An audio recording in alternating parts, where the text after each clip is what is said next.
বিকেল বেলা পার্কে দোলনার পাশে একটা বেঞ্চে বসেছিল দুই বন্ধু, দীপ্ত আর অয়ন।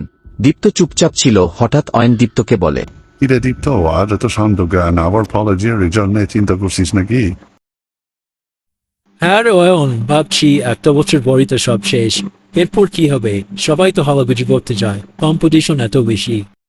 মনে হচ্ছে একটু বিশাল সমুদ্র মানে দাঁড়িয়ে আছি, কিন্তু সেটা জানি না। সমুদ্র? দেখতো আমরা এখানে বসে আছি, কত লোক আসছে যাচ্ছে, বাচ্চাগুলোকে দেখ, ওরা সবাই দোলনা খেয়েছে। চল আমরা এই দোলনাটা কি উদাহরণ বানাই। না, সেটা কিভাবে? হ্যাঁ, দোলনা দোলনা যখন আমরা উঠি তখন কি মনে হয়? মনে হয় এই যে এখন আমরা পড়ে যাবো, কিন্তু যখন সেটা আবার নিচে আসে কেমন সুস্থ লাগে। জীবনটা অনেকটা তাই।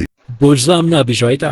ভবিষ্যতে দুশ্চিন্তা হলো, দোলনার উপরে ওড়ার সময়ের ভয়, উপরে কি হবে, নিচে নামবো কি না। এইসব ভেবে যদি আমরা দৌড়ানো বন্ধ করে দেই, তাইলে কোনো বইই থাকবে না, জীবনটা নতুন করে যাবে। অর্থাৎ তুই বলতে যাচ্ছিস আমরা ভয় পেলেও আমাদের এগিয়ে যেতে হবে সামনের দিকে? ঠিক তাই, আমরা এখন আমাদের কাজটা করব, ভালো করে পড়বো, স্কিল শিখবো, এটাই হচ্ছে দোলনায় ধাক্কা দেওয়া। ধাক্কা দিলে গতি আসবে, আর ভবিষ্যতের ভয় সেটা তো একটা সাধারণ অনুভূতি। ঠিক বলেছিস, কালকে হবে সেটা ভাবলে আজকে শান্তিটা নষ্ট হচ্ছে। তো কাল থেকে শুরু দোলনায় ঢুকছে না কেন? দুই বন্ধু হাসতে হাসতে বেঞ্চ থেকে উঠল এবং চলে গেল। তাদের দুশ্চিন্তার ভার এখন অনেক হালকা।